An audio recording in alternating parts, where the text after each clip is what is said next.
Hey everybody, this is Rob Bechtold from NOLA Smokehouse, bringing you NOLA Food Podcast number 7. If you'd like any other information on NOLA Smokehouse, please go to nolasmokehouse.com. Everything on the show is completely volunteer. My time, the guest time, everybody's time. If you like the show and you'd like to donate something, on nolasmokehouse.com we have a NOLA Food Podcast page with a donation tab. You can also find all the links there for our iTunes, RSS feed, and our YouTube link is all found right there. Little thing going on this Saturday. My friend Ray Po'boy, the mustache Oakling, is doing a Isaac gutting team party in Braithwaite Park from 8:30 to 3 p.m. These are some people down there in St. Bernard that really got hard hit by Isaac, and my friend got a team together to go down there and help those people out. It's on Facebook as an event. I will also be putting up the links on Twitter and on NOLA Smokehouse Facebook page. We've been getting some sponsorship inquiries. If you'd like to be a sponsor for the show, please give me a shout out at nolafood6@gmail.com. If you have any show comments, guest suggestions, or song suggestions, that's another great way to get in touch with me. Or I'm always on Twitter. Y'all know that. Y'all know how to find me. We're doing a little comment contest for the podcast. We're going to pick the best comments on iTunes or YouTube, and NOLA Smokehouse is going to do a dinner for two for you and a loved one, and we'll set that up and bring it to your house with some great barbecue and all the fixings. So if y'all have any comments for the show, it's a great way to get a good meal and also give me some feedback on what's going on here, and I'd really appreciate it. So here we go with Mike Liuzza and Cafe Olay.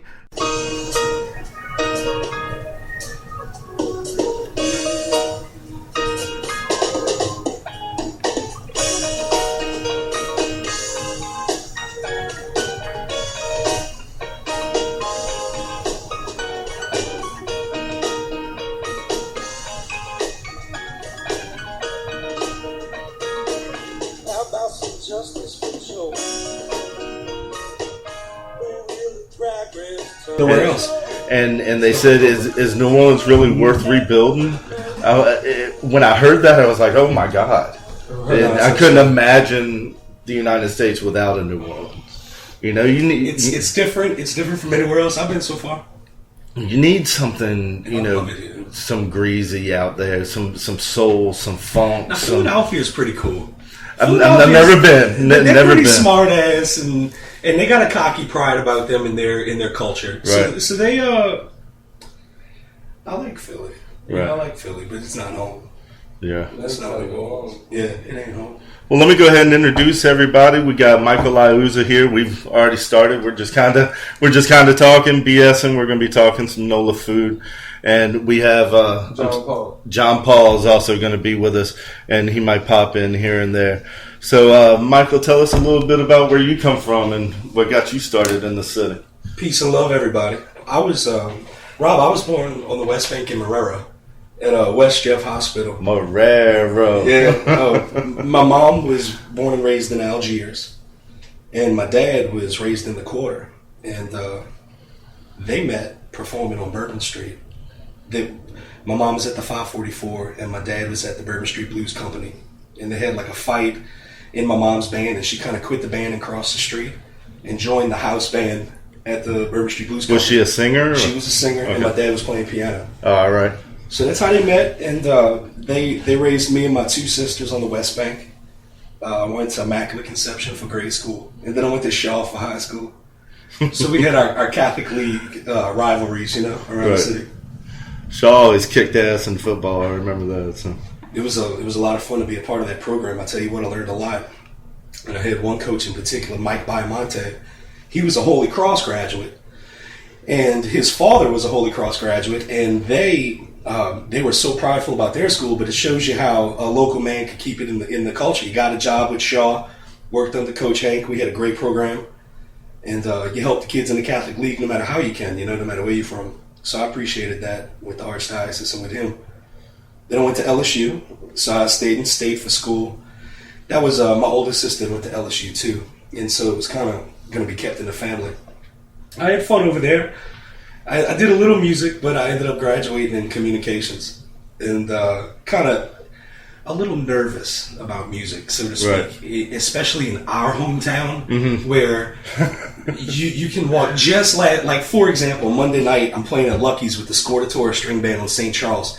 And I don't know if you guys, if y'all know this, the locals, but on Napoleon and St. Charles, between like 9 p.m. to about 3 a.m., because 3 a.m. I'm passing this intersection, and this guy's still at the bus stop playing the saxophone.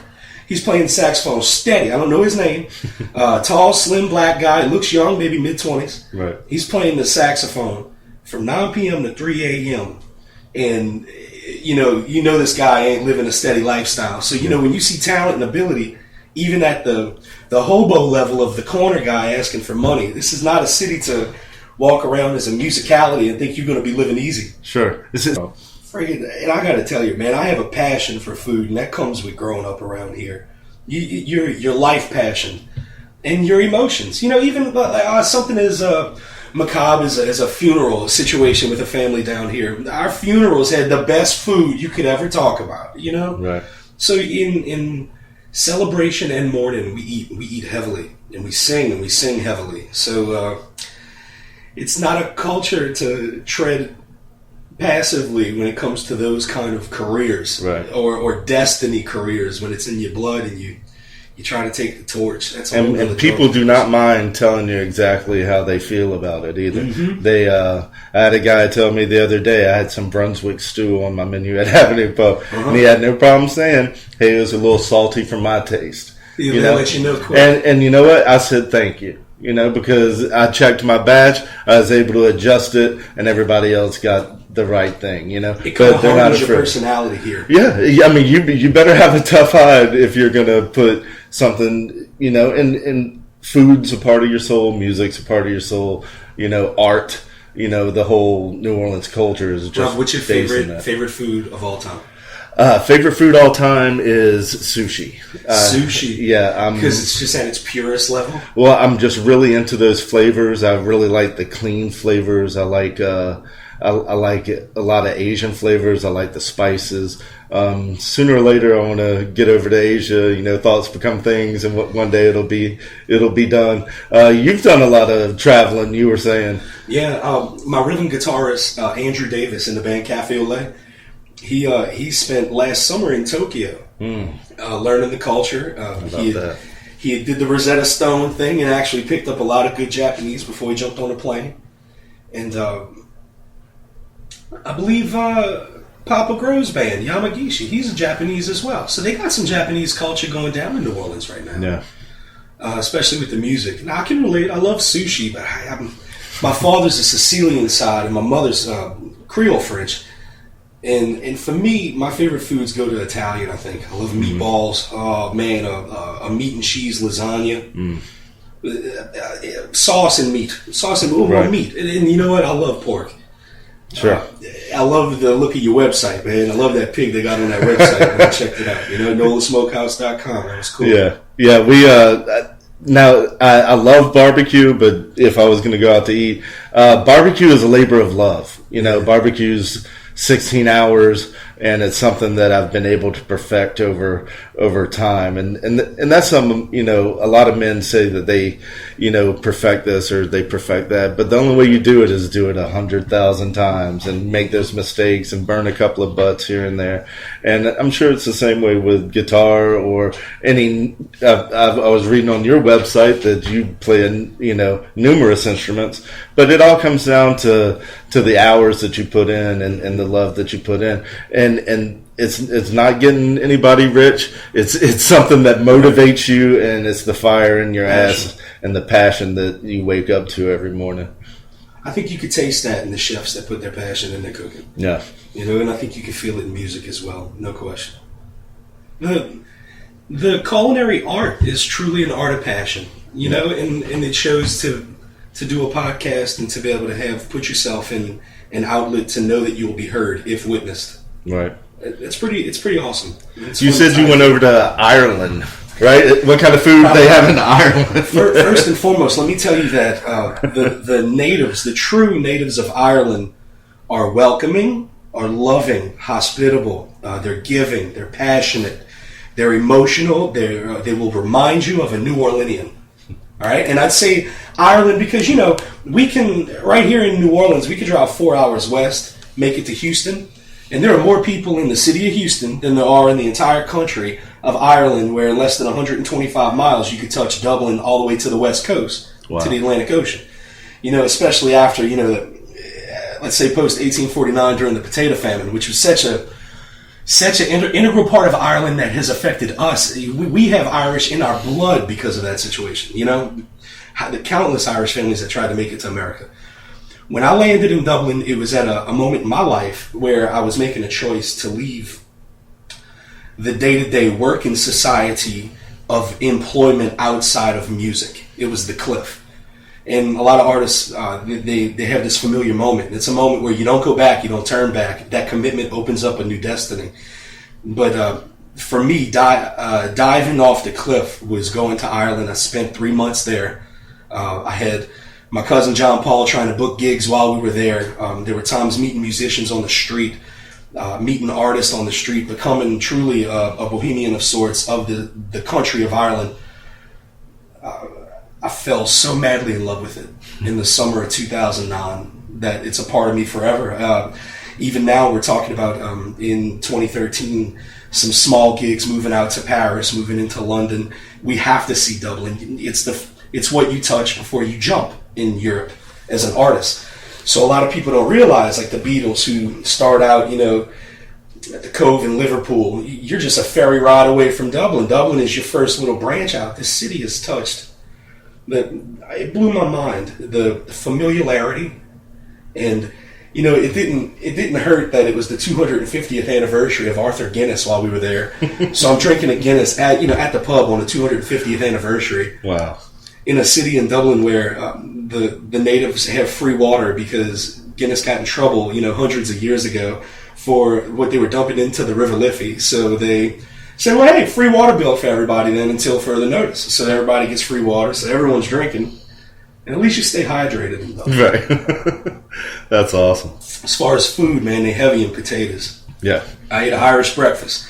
Their bacon's fat and thicker, and it doesn't get crispy. Slab. Bacon. Yeah, slab. And still delicious, just a little different.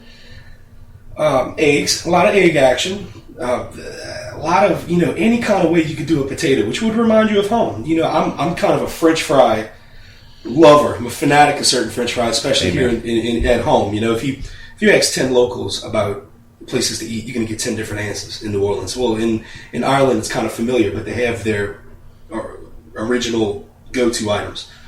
So their Irish breakfast involves hash brown potatoes. It involves bacon. It involves eggs. Now, all these things are familiar to us. Right. Then they have what's called pudding.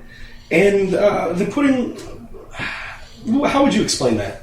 Maybe like a meat pie hash brown, maybe? Have you ever had that? Is it the blood sausage? It's like a blood sausage hybrid. Because it's got some oats and grains and stuff in it. Yeah, I've seen some stuff on the Food Network, Andrew Zimmerman and stuff like that. So, now I tried it and I didn't mind it, but it ain't like bacon. You know what I mean? Right. You need that slow smoking, crispy bacon. Exactly. Yeah. And I'm a grits fan. Just being from down here, I love grits. Sure. Growing up on the West Bank, where's some of the places that you like to eat growing up over there? My first gig working on the West Bank, I was 15, working at Tony Mandina's. Oh, come on. Serving meatballs and seafood at 15 years old. Bussing tables. They were good to me. And then, if you're a true West Bank local and you have a memory of this place, Chelsea's on Lapalco. It was a frozen custard spot. It was a mix between Sonic and, I don't know, like Sonic and the times before Sonic. Like a 50s drive-in meets custard. Like A&W or something like that, maybe? Like a Frost Top. Frost Top, yeah. Sure. And you know what we had? We had a Bud's Broiler-esque style about us. We had flame-broiled burgers. We had the cheddar cheese on that flame-broiled, and the double patty. The fries were battered, almost similar to like, Bud's Broiler or Rally's type fry. Mm-hmm. So it was a cool local spot. That was my high school gig. And Tony Mandina's, man, Italian. That was about as cool as it got. Now, the other spot I had, my my lucky spot. I have a childhood musician friend named James Dominguez, who's the owner and proprietor of Dos Gringos, right there on Barataria. And as far as Mexican, I don't think it gets any better. But I've put on a lot of weight eating at Dos Gringos, ain't no question. And we played a lot of gigs there. I love Mexican food. That if I had to have a second favorite food, I would think it would be those Latino flavors. Oh, Rob, you got to go try him then, man. Yeah, I got to try that out. DosGringos.com. You check that out. And James is awesome. He plays sax with us. He played last Gretna Fest with us. Oh, nice. Y'all are going to be at Gretna Fest this year, right? October 7th, Sunday at noon. We go on right before Kyle Turley. So it's going to be a lot of fun. I'm going to go see him when I'm finished. And we're going to eat. The food at Gretna Fest is awesome. You can check them out at GretnaFest.com. Yeah, a guy that was on our podcast last week, Bernie Gillette, he does Mamita's hot tamales, and he got into the... Man, I saw a picture of that on your archive thing. Man, that looks sexy. Man, tamales is where it's at. Oh, he does them right, man. It was like the old man Wells used to be, where they're about double. I saw a little bit of his recipe, and I was just like, man, you can get that much fat into something, so he's not being skimpy with the fat, but you get a couple of them, and you done something right. Make sure I leave with some information on that. I gotta try that out. Yeah, you're right. I gotta try that out. And I just want to say your birthday is July 16th, right? That's correct. My daughter's birthday is also July 16th. Come on. I saw that on the website. Well, I think that's awesome. I thought that was really cool. This was a unique birthday for me. I turned 30 this summer. Oh, come on. So the new decade begins. You look a lot younger than that. I love it, man. Thank you, Rob. It's been an interesting journey. I'm looking forward to the next 30, though. Yeah, man. It's always about the next step and keeping it moving, especially when you get up there in these ages. I see a lot of people that fall off into some bad habits, and I look around and I don't want to be a 55-year-old drunk, bro. It looks hard on a body. It's a hard lifestyle there. Yeah. No question. Oh man, it can't be a happy one. And I think you can live in the city. I think you can partake and enjoy some daiquiris and get your mind right and have fun. But I mean, I see a lot of people, especially at the Avenue Pub, just walking around, and it's sort of like a zombie street sometimes because they got lost somewhere along the way. The party never stopped, and they pickled their brain. And I think I think Chris Rose had some writings on it. It's an interesting lifestyle to be a worker of the night jobs in the city, when you have the restaurants and you have the bars. Our friend Amber that works at Lucky's pretty much every night. That's a 24/7 bar. Yeah, right across from. Yeah, when you're in a 24/7 bar in the city, you're gonna see all colors of the spectrum. Wow, yeah. It'll change your outlook on a lot of things. Yeah. You become weathered quicker. And you said that you worked at Tony Mandina's, and a lot of people get stuck in the restaurant field, and you have no training. When I was in Chalmette, I had no training. I was just graduated out of AJ. Community college really didn't work out for me. I started off at Ponchos. Remember Ponchos? Raising the flags? Raising the flag. I was a Sofapilla guy for a little while. I love Ponchos. Yeah, I mean, you just do what you got to do. But slowly but surely, I created a career out of it. Some people get just stuck in that, and they get stuck in the rut. And I guess what I'm always trying to do as a chef, and what I hope other people that I get on this podcast are trying to do, is push their field. Push it to boundaries where, there are no rules. There's no rules on the podcast. There's no rules in pop-ups. You make your own rules when you're your own self-businessman as a musician. I think it's priceless in that liberty. Priceless. Yeah. And that's something that you really can't buy, and that's not something that you can really even experience until you just go out there and do it. Throw yourself out there. You know what I like to stress, especially when I talk to people in culinary, because I'd actually say the only career I've done with close to the amount of time that I've now put music into my life is food. In some of the places I worked at, especially like, for example, I put a few years in at the Melting Pot in Baton Rouge, and they did a real good thing with this. They would, on certain occasions or certain nights, even though you may have a personality or theme to your day-to-day energy in your restaurant, if you can involve music, it's a beautiful artistic addition. There were nights where there was a little jazz involved. You know, that there are nights, so like my Uncle Jimmy is the maitre d' at Antoine's. There are some times when very legitimate three-piece or musicalities are involved. When you can bring other sensories to your art, when you can add music to the visual painting, when you can add sound to your taste or smell. So that's the beauty of food. You touch in multiple sensories. You can hear the grease. You can see it. You smell it, taste it, touch it. You can't do that with all art palettes. When you can infuse others, I think it brings it to a level. So as a musician, as a songwriter per se, it's something that I look at when I'm involved in the restaurant business and in my career working in restaurants. When I can smell and taste and hear the music, it brings me home. And I think New Orleans, people talk about the food, but really it's the word culture that supports everything you can talk about. Best music in the world, yeah, but the culture. Best food in the world, yeah, but the culture. Because it's like coming from a family that backs you up. Yeah. You know, and so the tie in between, that's kind of what I like. Man, this podcast is awesome for that regard, you know? Well, thank you. I think culture comes from people, and that's, if you wanted to have something equal to the culture and something that creates the culture, it's great people like yourself and others out there that are putting themselves out there and trying to stay in this city and make it a better place, and doing that with food or art or out there speaking or whatever you do to do your thing in this city to make it NOLA is what makes this a great city, I think.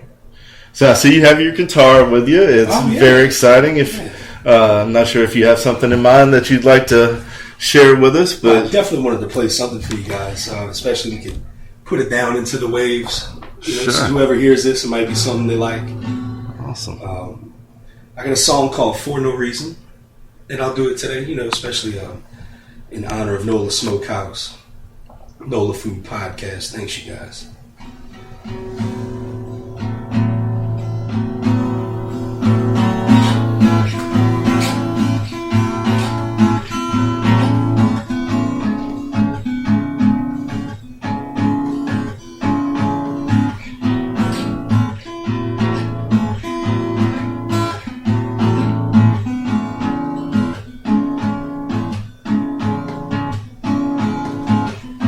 If for no reason I can pack my things and move away, take my sailboat right down to earth.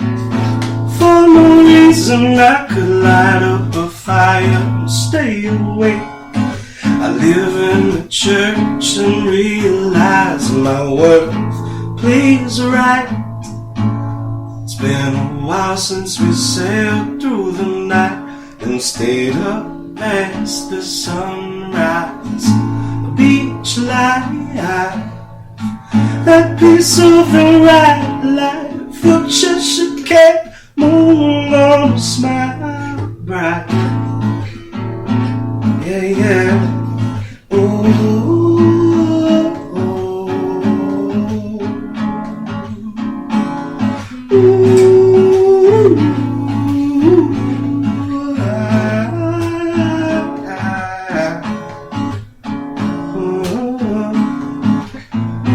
For the season, and you know everything could fall in place. If you take it for granted, then you lose your worth. But we drop anchor, you and I, we could swim to shore. Maybe bury it all and live forevermore. A beach life, you want a piece of the life, you gotta earn it, maybe make it right. A beach life, that piece of the right life, future should care, moon gonna smile bright. Yeah, yeah. Ooh, oh,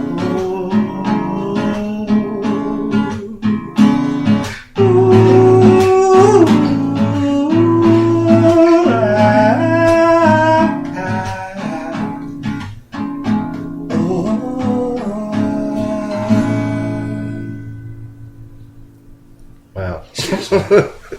That's awesome. That song's called For No Reason. That's a new one we've been working on. That's great, man. Your voice really touches me. I'm honored, Rob. Thank you, man. It's been a work in progress, to be honest. You reached out to me on Twitter, and then I kind of started checking you out on YouTube and started following some of the stuff that you do, and I think you got a really unique voice and a real soulfulness to your music, man. I really appreciate you. I'm honored. Thank you so much. You know, we put a lot of time in Ireland when we came back home. We did an independent contract with BigEasyMusic.com. And they backed myself with a band called Cafe Olay, who's my childhood friends from the West Bank. And we put together an EP and an album that BigEasyMusic.com helped back for us to get recorded. We recorded it in the woods north of Baton Rouge. And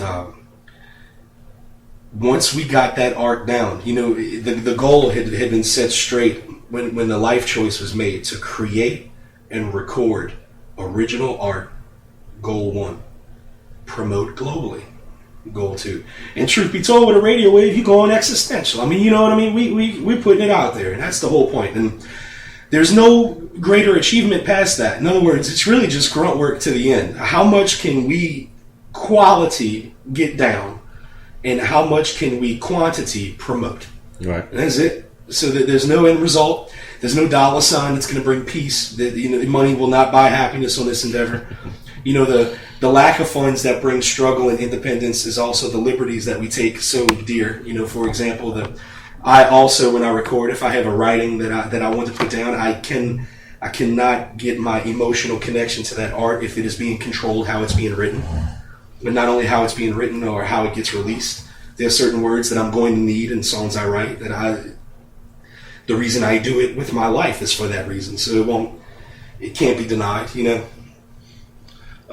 Tell me a little bit about, I read today that you were an American Idol Hollywood finalist. How was that as a experience? It was a fun story. Long story short, I had a real good college friend at LSU, and his fiance had begged me the year before. She said, "You got to try out for American Idol." And that season in conversation was the season Fantasia had won in season 3. And, you know, we were poor hippie LSU kids. Man, I had no money to go drive to Houston, you know, to go try out, stay overnight. Who's going to go? I mean, you know, and then the music in general, you know, I come from a city where they're going to call you out on an original. You know what I mean? Forget singing covers. A cover, yeah. You know, and as a vocalist, it's like, yeah, you know, you can sing a cover, but why do you sing? Is it the vanity of being acknowledged for the gift, or is it a reason behind your art? So for me, the writing of the message is as important, if not more, than the singing of the message. So it was, for me, it was a moment in my life to test and taste certain morality ties to my artistry. Mm-hmm. And what song did you do? At very first song I did in the initial tryout, which was held in the Superdome. Mm-hmm. They had 10,000 kids, and I was number, if I can remember, it was like 10,069. Like I was in the 10,000 numbers. Very last. Had to wait all day. My friend's fiance drove me down there because I had no money. I skipped a shift working at the Melting Pot to go do it. And the owner, Chris, he didn't mind. He knew what was going on. Right. And we get down there and I sing, "Do you know what it means to miss New Orleans, to miss Surrey's night and day?" And they passed me on, and I learned that song from my grandma cooking bacon and eggs in the kitchen in the morning. Do you know what it means to miss New Orleans? She'd always sing that song. So, and the version that I love most outside of hers, she passed away in 2011 while we were on the road. Actually, we were playing in St. Louis. Louis did an outstanding version of "Do You Know What It Means to Miss New Orleans?" So I love his version. I sang that song all the way through the interviews to the main judges. The guest judge, Gene Simmons, was there the day that I sang at the Fairmont, the last day of the tryouts, and they sent me to Hollywood. So here I am on campus at LSU, packing my bags, like I don't know what I'm doing. It's my last semester, okay, which I got to tell you, for me, getting through school was a difficult task. I spent more time skipping class to go to work, to pay for school that I couldn't go to because I was skipping class to go to work, pay for school I couldn't go to. You know how that is. You know, so I made the decision. The dean, Mark Enright at the time, he backed it. He said, "I support you." We go to Hollywood. I get into like in the top, getting cut to the 35. was where I got cut. I had to sing "Unforgettable in Every Way," which I love Nat King Cole. Yeah. And they said, your road stops here. And I said, okay, thanks for the opportunity. And I'm on a plane coming back from Los Angeles at 21, calling the dean of LSU. Oh my God, man, what did I do? I just left my school for a coin toss. A reality show. They helped me so much, man. I had so many finals count cumulative over missed exams that semester. It was taking 19 hours that semester, man, but I finished. Right. So I graduate in December, working in Baton Rouge when the show airs. I had already finished school and started working when the show came on. That's awesome. But it was a wonderful experience. It helped. The viewer rate that night was 55 million on the New Orleans night. It was less than that in the 2 Hollywood episodes I was on. But you're anytime you get as a human an opportunity to do something creative or artistic at a mass audience, take the opportunity. Sure. So I have no regrets with it. In fact, I have nothing but thanks and admiration towards Fox and towards the whole American Idol organization, 19 Management, for that moment. Now, moving forward from that moment, it was pretty much, that was 2004. Mm-hmm. Moving from 2004 and just finishing at LSU, I had a big pride flag, and my God was ready, jumping in the plane, ready to take on the world. And so the last 10 years have been a wonderfully humbling experience of wisdom. I wish I had right now 10 years ago in my head, Yeah. But this is how we get here. And so who knows where it goes from there. Yeah. The day-to-day anxiety can get high, but there's day-to-day progress. Sure. And so that's where it comes. It's all about that next step forward. Right. I feel that. It's funny to me, I have an opportunity at 21 to sing in front of 55 million viewers as an audience, and I get to sing a song that means so much to me, who's known for New Orleans. And it motivates me for a career. It's going to take me 50 years, if I'm lucky enough to be alive, to attempt to touch 55 million people on any kind of original art aspect. So I humbly accept that journey, and it's going to be wonderful. A smart person once told me, a guy named Scott Rogers, he said, you want to sell 1 million books? Shake 1 million hands. Oh, yeah, you're right. So let's say it takes an entire career and we die trying. I think we're going to have fun along the way. Yeah. I think that's what this whole podcast is about, and that's the kind of people that I'm going to have on here. And I really appreciate you being a part of this and coming down and talking with us. And where can people find out more information about Michael Liuzza? Check us out at BigEasyMusic.com, and my Twitter name is Orleans Blues Boy. We stay heavily involved in the marketing of our art, so if you need to contact me, you can contact me. I promise you can find me on the internet. We also have MichaelLiuzza.com, and the studio I work with on our albums is Studio 717, and you can check them out. All great people. Well, that's great, Mike. Thanks so much for coming in, and let's do it again sometime. A pleasure. Thank you so much. Hey, y'all stay hungry, NOLA. We'll talk to you soon.